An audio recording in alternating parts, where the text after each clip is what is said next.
Hablemos de economía. Sí. Hablemos de economía. La verdad que podríamos hablar de economía toda la mañana. Pero bueno, has elegido un tema o dos. He elegido un par de temas, creo que hay dos que van atados. Uno me parece una polémica interesante entre el FMI y el gobierno argentino, en este caso quizás la posición más dura de Cristina Fernández de Kirchner, que también cumple años hoy, así que la citamos, Mirá, sobre, qué coincidencia.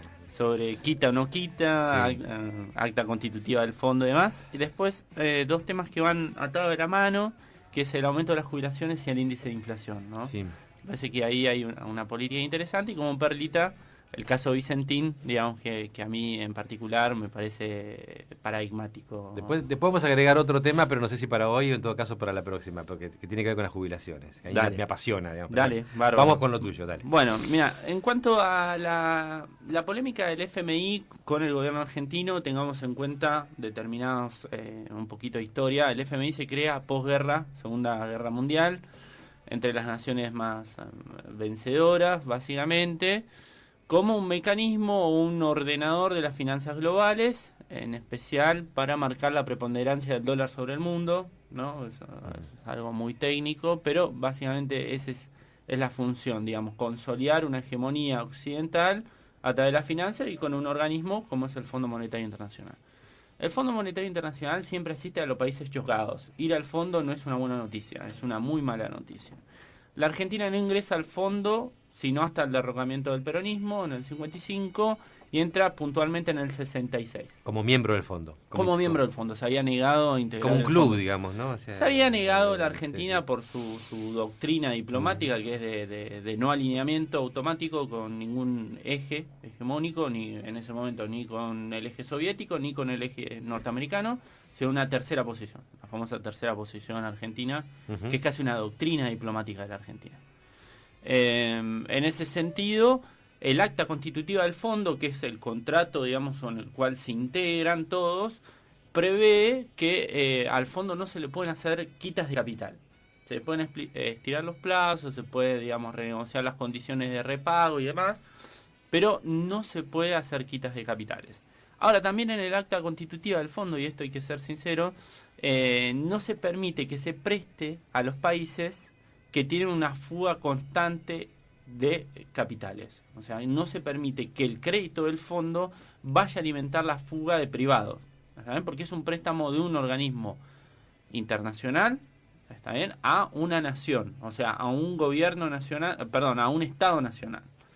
¿Qué es lo que hizo el fondo? Que es una violación anterior a lo que le está pidiendo o exigiendo el gobierno argentino. Es, primero violó su acta constitutiva en este aspecto.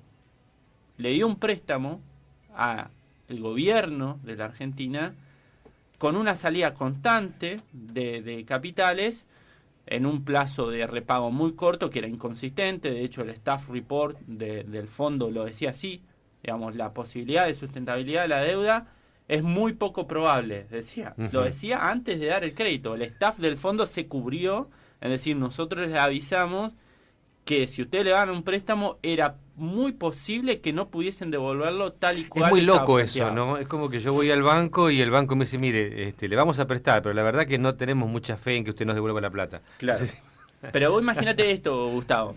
Vos trabajás en un banco, sos el gerente de la sucursal, pero vos le querés dar un crédito a Gustavito Barbar. sí. Pero suponiendo que yo soy tu asesor, yo te digo, ojo Gustavo, es muy posible que Gustavo Barbar no te pueda devolver el crédito. ¿Está bien? Sí. Y vos, sin embargo, se lo das. Sí, por eso. Porque por una relación de compinchismo y pero demás. bueno, es buen bueno, tipo, va a pagar. Es buen tipo, sí. va a pagar. Bueno. Ahora, ¿qué es lo que pasa? Ese tipo de comportamiento, en el fondo, no está permitido. Porque cambias el crédito institucional a la nación argentina, al Estado argentino, por un crédito a un gobierno, que era el gobierno de Cambiemos.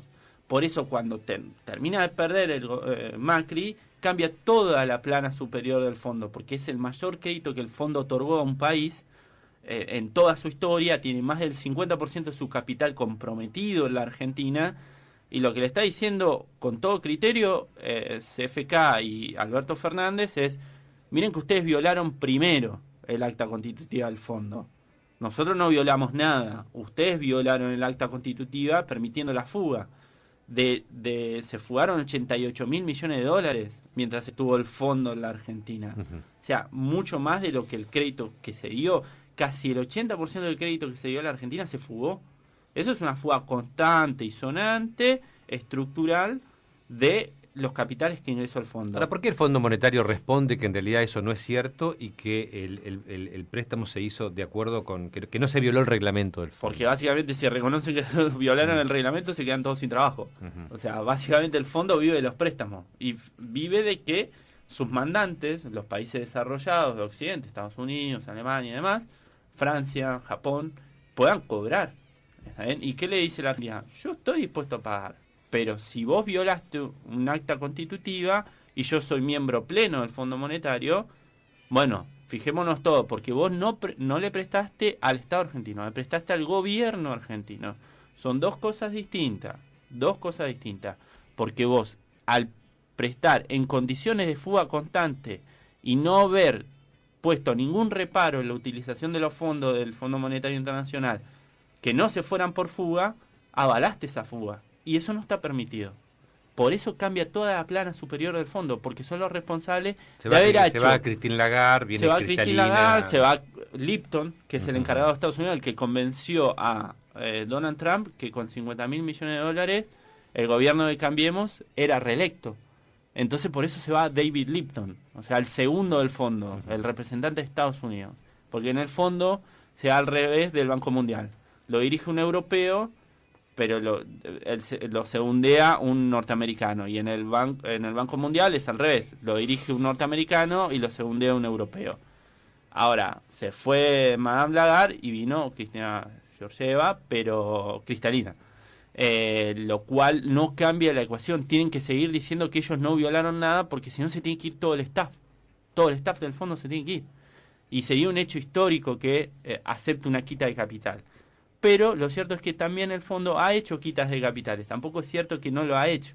Lo ha hecho en un programa en el 2006 para países muy, muy pobres, que tienen que ver, no sé, países africanos. El único sudamericano es Bolivia, al cual le condonaron capital de deuda en un proceso, digamos, de friendly fondo monetario en el cual perdonaba la deuda de países muy pobres, pero fue algo así a valores de hoy de 3.600 millones de dólares. Eso, o sea que es muy poco probable que esto prospere. Digamos. Es muy poco, pero le asiste la razón al reclamo argentino con respecto a la violación anterior por parte del propio fondo de su acta constitutiva. Eso, digamos, una cuestión hipertécnica, es certero, están los datos, hubo fuga de capitales y el fondo no hizo absolutamente nada para prevenirla.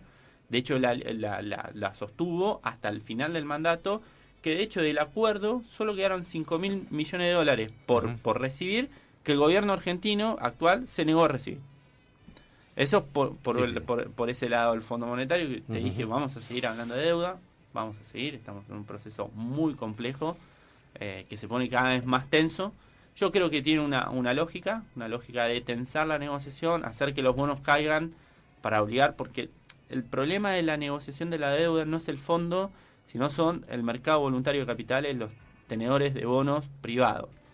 Creo que en ese sentido se venían subiendo los bonos con una previsión de que la Argentina iba a pagar y sin mucha quita. ¿Y qué hizo la Argentina? Decir, no, yo quiero quita, hacer que los bonos se estrellen contra el piso, obligándote a vos a negociar conmigo.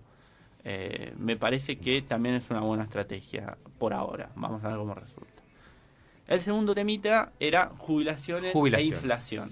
La inflación dio muy por debajo de lo que yo preveía, de lo que todos preveíamos, que fue 2,7 si no me equivoco, a nivel general, país, lo cual es en parte efecto del planchazo que hay en el tipo de cambio, vía administración del tipo de cambio, famoso cepo, yo siempre digo mal llamado cepo, administración de cambio, que hace que el dólar oficial esté planchado. Y como siempre digo, no existe el dólar paralelo en la economía real. En la economía real lo único que existe es el dólar oficial, el dólar de las importaciones y exportaciones, que alimenta la matriz productiva. Entonces, igual así como el blue no existía para la economía, no existe esta brecha y no existe otro dólar para el sistema económico argentino que no sea el dólar oficial. Igual la inflación en alimentos fue el doble. Fue el doble. Sí, 5,5. ¿Qué es lo que más consume la gente? Digo? Depende del estrato social. Depende del estrato social. Pero alimentos, digamos. No, bueno, está bien, pero hay una propensión marginal más alta sobre los sectores de menos poder adquisitivo que las clases medias, clases La medias inflación altas. siempre castiga a los sectores de menos Siempre a los recursos, sectores ¿no? más vulnerables. Ahora, ¿qué tiene que ver con esto? Ahí vamos. ¿Qué es lo que pasó? En el gobierno, al final del mandato anterior, se hizo la quita de IVA, ¿no? Sobre los alimentos. Yo lo decía y lo digo ahora, vos le sacás el IVA a los alimentos, ¿qué hacen los empresarios? Suben precios, se apropian de esa quita de impuestos, y siempre lo han hecho así y lo van a seguir siendo así porque así son nuestros empresarios, grandes empresarios, no más, no los demás, pero sí evidentemente que así de solidarios son nuestros empresarios. Ahora, cuando volvió el IVA, volvieron a remarcar. No solo remarcaron cuando le sacaron el IVA, volvieron a remarcar cuando volvió el IVA. Entonces, era inconducente esa medida que no solo desfinanciaba al Estado, quita el IVA sobre alimentos, que era 10,5%, también no paga 21% de los alimentos de la canasta básica, sino que pagan 10,5%, o sea, la mitad de la alícuota. Y cuando volvió, al sacarlo, retirarlo, diste un espacio para el incremento de precio, y después diste cuando volvió, obviamente, a río revuelto, ganancia del pescador, volvieron a subir los alimentos al 5,5%. ¿Está bien? De vuelta, digo lo mismo. Nosotros tenemos un problema de concentración. Yo defino la economía con varios problemas. La Argentina es una economía concentrada, lo ves en los alimentos, extranjerizada, lo ves en quiénes son los propietarios de las grandes cadenas y cadenas de producción de la Argentina, y desestructurada. ¿Ven? O sea, necesita muchas importaciones. Por eso lo del dólar y esto y lo demás. Así que eso es en cuanto a inflación. Ahora, lo que hay que remarcar es que a la misma altura del año pasado fue 3,8 contra 2,7. Es un número de baja importante. 3,1 en el NEA, 3,1 siempre en el NEA. En el NEA siempre es más alto. Porque los servicios no se retrasan tanto, Sí, entonces, sí. digamos, acompañan un poco más la inflación. Eso es cierto. Pero en general es un índice que me parece que nos permite por lo menos empezar a ilusionarnos con una inflación anormal pero vivible, digamos, del 35 o 40%, anormal pero vivible. Por el otro lado, atado a esto, vino el aumento de jubilaciones. El aumento de jubilaciones para el mes de marzo, una vez terminado este periodo, digamos, tengamos en cuenta que hay que fijar una nueva fórmula dentro de 180 días. ¿Ven? Sí. Desde la sanción de la ley de emergencia hasta 180 días después, que tiene que fijar una actualización automática. En este sentido, mientras tanto, batiendo el parche, vamos dando aumentos discrecionales a forma del Poder Ejecutivo Nacional. En ese sentido, se volvió a aumentar las jubilaciones mínimas por encima de la inflación, más un bono de 1.500 pesos, más algo que a mí me parece muy importante siempre mensurar, que es el tema de aquellas transferencias no monetarias, se llama. Por ejemplo, los medicamentos gratuitos. O el planchazo que se pega sobre los servicios públicos. Entonces, son transferencias de recursos no monetarias. Claro. Sí, sí. Así que, en ese sentido, sí una lógica que me parece que es una lógica interesante de atar entre inflación, que es el aumento generalizado de los precios, por definición, y todas las demás variables que componen ese aumento generalizado de los precios. Digamos, los bienes y servicios se transan a un valor monetario, el 2, y pico que dio de inflación marcan un primer hito de desindexación, digamos, de merma de la inflación inercial. Nosotros venimos un 55% de inflación anual, o sea, un nivel... Sí, altísimo. Sí, venezolano. Insoportable. Digamos, insoportable. Ahora, bajamos a este primer índice que se dio en enero, vamos a ver cómo da febrero, pero las previsiones dan que va a andar más o menos en esos números. Y por el otro lado, los salarios y las jubilaciones y pensiones van a ir en ese mismo sendero, de tener aumentos de la base por encima de la inflación, pero hacia arriba en la pirámide, cada vez perdiendo más contra la inflación. Si estás, digamos, por encima de la mínima un poquito, vas a perder un poquito, pero tenés medicamentos gratis. Y si llegás al tope de las jubilaciones, vas a perder un poquito, bastante más, con respecto a la inflación, porque la lógica es achatar la brecha que hay entre jubilados del mismo sistema, para hacerlo medianamente un poco más sustentable y un poco más igualitario. Yo entiendo el reclamo de aquellos que trabajaron muchos años, se aportaron mucho. Yo aporto mucho, aporto de los 18 años, así que no es algo que me es ajeno. Ahora, lo que yo digo es que no podíamos seguir con el esquema anterior, el cual indexaba por inflación. si no teníamos que dar aumentos del 55%, que tampoco se cumplió en el gobierno anterior. Digamos, una forma, en un país altamente inflacionario, indexar salarios e inflación, cláusula gatillo y la fórmula que teníamos jubilaciones, repercute por el comportamiento también empresario en un aumento de precio, porque es la forma de captar esa renta adicional de los empresarios. Entonces, un tema complejo, porque tenemos yo lo que veo en este inicio de gestión es que nadie está dispuesto a hacer nada por el otro. Obviamente que yo pongo la mayor responsabilidad sobre el Estado y en segundo lugar, por su poder sobre los empresarios, que no están, digamos, el comportamiento en alimentos es vergonzoso. Vergonzoso lo que están haciendo los empresarios de las grandes cadenas de alimentos. No digo los supermercadistas, vos fíjate, no voy a decir los supermercadistas, porque transfieren muchas veces el precio. Pero el comportamiento que tienen las grandes cadenas elaboradoras de alimentos es vergonzoso. Aumentan cuando bajan impuestos, vuelven a subir cuando suben impuestos, cualquier excusa le viene bien. Está bien. De todas maneras, igual, si querés lo charlamos otro día. Igual, yo con los jubilados en lo personal siempre tengo una consideración muy especial. Probablemente vos te enojes mucho más el día que tengas 55, 60 años, porque vas a ver las cosas de otra manera.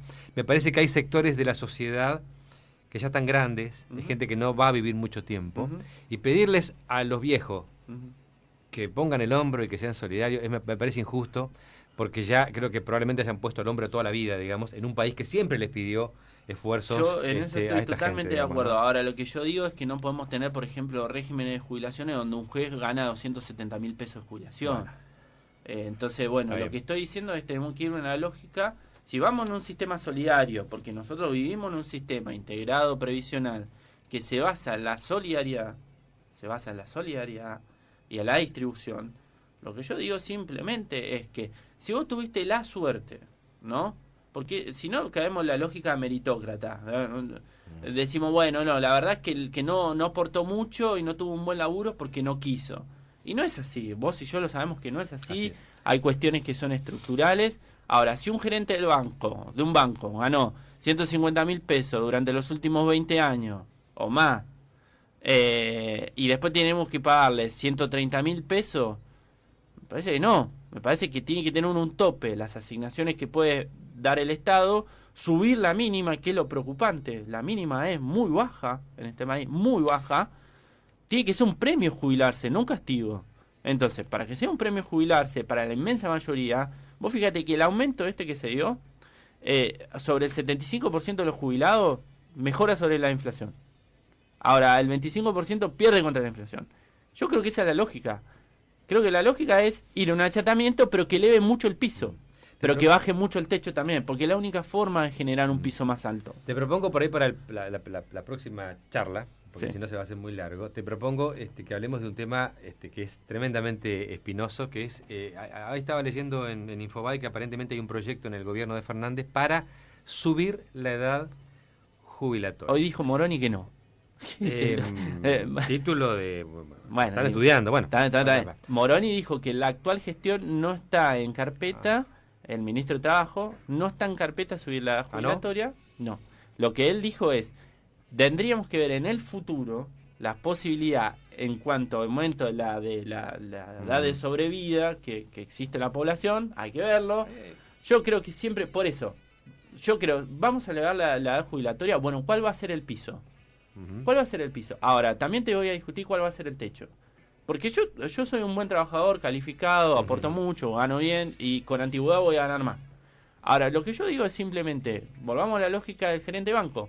Si durante 20 años tuviste este ingreso y no pudiste generar ningún otro proyecto para tu jubilación, está bien que no sea aportar, el Estado tiene que garantizarte un techo sobre las jubilaciones, que para mí tienen que rondar 70.000, 80.000 pesos, y de ahí para arriba no puede existir nada, ni nadie que gane más de eso, ni presidente, ni juez, ni nada, no tiene que haber regímenes especiales. Lo digo también como docente. A ver, lo digo como docente y seguramente me voy a ganar bastantes discusiones. Pero digo, hay docentes jubilados que ganan una fortuna como jubilado docente. Ojo con lo que digo y capaz que me van a putear, seguramente. Es probable, pero digo, bueno. ojo con la cuestión tributaria, con la cuestión previsional. Hay que elevar el piso. pero para elevar el piso hay que achatar el techo, Bueno. porque si no es insustentable. Nosotros en economía la sustentabilidad es lo fundamental, si no es todo castillos en el aire. Sí, gracias, excelente la Me columna. quedo con A una ver, cosita más, diga, que diga, es diga, Vicentín, diga. que me parece... Vicentín. Que es la perlita. Le voy a comentar a la gente muy cortito. Vicentín, una de las principales cerealeras de este país, y las cerealeras fueron unos sectores que más ganó durante el macrismo. Pidió 18 mil millones de pesos, tomamos mesura de lo que estamos hablando, 18 mil millones de pesos al Banco Nación Argentina, se declaró en quiebra para no pagar o para renegociar. Ahora, lo más llamativo de esto es, y para que nos quede como pregunta disparadora, el titular del Banco Nación era el señor González Fraga, el fundidor de la fábrica de dulce de leche que le heredaron. Hay que fundir una fábrica de dulce de leche en la Argentina. Bueno, a ese tipo nosotros le dimos el principal banco del país. Ahora, le otorgó ese préstamo que comprometía el patrimonio del banco. Cualquier gerente de banco no lo hace ni loco. ¿Está bien? Se lo dio. Ahora la pregunta es, ¿por qué se lo dio? Y yo me encontré con que fue Vicentín el principal aportante de campaña de Cambiemos, con 13 millones y medio de pesos de aporte de campaña. Entonces, pensemos todo, muchachos, pensemos cómo se comportan los empresarios, pensemos todo, porque estamos en un tremendo berenjenal con una montaña de deuda y una montaña de pobre y una montaña de reclamos que son todos justos. Antes de irte, te invito a ponerte auriculares. Vamos a escuchar, digo para que quede, ya para hacer un cierre, las palabras de Claudio Moroni, ahora a la mañana, ministro de Trabajo, en Radio La Red, cuando le preguntaron si hay un proyecto o no del gobierno de Fernández para subir la edad jubilatoria. Vamos a escucharlo, dale. Mire, en algún momento esas discusiones vamos a tener que darla pensando en algún esquema gradual, porque la verdad, cuando se pusieron estas edades vienen de hace muchos años atrás. Las expectativas de vida van creciendo. O sea, la realidad es que hoy la expectativa de vida que teníamos todos los años crece. De modo tal que los sistemas jubilatorios van a tener que ir adaptándose a eso, porque si no va a ser muy difícil. O sea, ¿no es un disparate pensar que en la Argentina una mujer se va a jubilar a los 65 y un varón a los 67? No, pero tenemos que hacer, mire, las modificaciones en los regímenes jubilatorios hay que hacerlas en calma y con tiempo. Son cosas pesadas de mover, son cosas que tienen mucha inercia de su gasto, entonces la realidad es que lo que tenemos que hacer es pensarlo bien, discutirlo bien, e ir haciendo las correcciones para no llegar a un punto en donde se nos convierta en algo insustentable. Es un disparate, pero no sé en qué momento lo definiremos. Está, es lo que vos decías, simplemente queríamos escucharlo a él, porque se habla muchísimo de este tema. Y la palabra clave es insustentable. Hay que volver al sistema previsional más sustentable. Muy bien.